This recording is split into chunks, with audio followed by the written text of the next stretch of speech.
மாநிலங்களை சேர்க்காமல் மத்திய அரசின் மருத்துவக் கல்லூரிகளுக்கு மட்டும் நீட் தேர்வு மூலம் சேர்க்கை நடத்த வேண்டும் என்று முன்னாள் மத்திய அமைச்சரும் காங்கிரஸ் மூத்த தலைவருமான ப. சிதம்பரம் யோசனை கூறியுள்ளார்.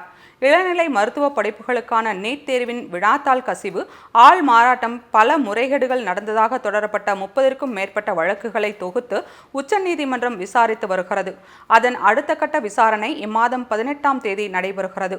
இது தொடர்பாக ஒரு தனியார் செய்தி நிறுவனத்திற்கு முன்னாள் மத்திய அமைச்சர் ப. சிதம்பரம் கொடுத்த பேட்டியில், நீட் தேர்வு ஒரு ஊழல், இதை நாங்கள் 4 ஆண்டுகளாக கூறி வருகிறோம். நீட் தேர்வில் இருந்து தமிழகத்திற்கு விலக்கு அளிக்க கோரி தமிழக சட்டசபையில் தீர்மானம் நிறைவேற்றப்பட்டது. மாநில அரசால் நடத்தப்படும் கல்லூரிகளுக்கு மாணவர்களை தேர்ந்தெடுக்க ஒவ்வொரு மாநிலமும் அதன் சொந்த நுழைவுத் தேர்வை நடத்தும் உரிமையை பெற்றிருக்க வேண்டும்.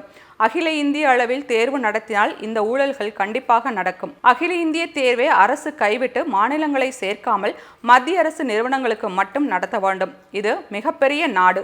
தேர்வு எழுதும் விண்ணப்பதாரர்கள் இந்த முறையை பயன்படுத்திக் கொள்வதில் பலர் ஆர்வம் காட்டுகின்றனர். நீட் தேர்வில் ஏற்பட்ட குளறுபடிகளுக்கு தார்மீக பொறுப்பேற்று மத்திய கல்வித்துறை அமைச்சர் தர்மேந்திர பிரதான் ராஜினாமா செய்ய வேண்டும் என்றார்.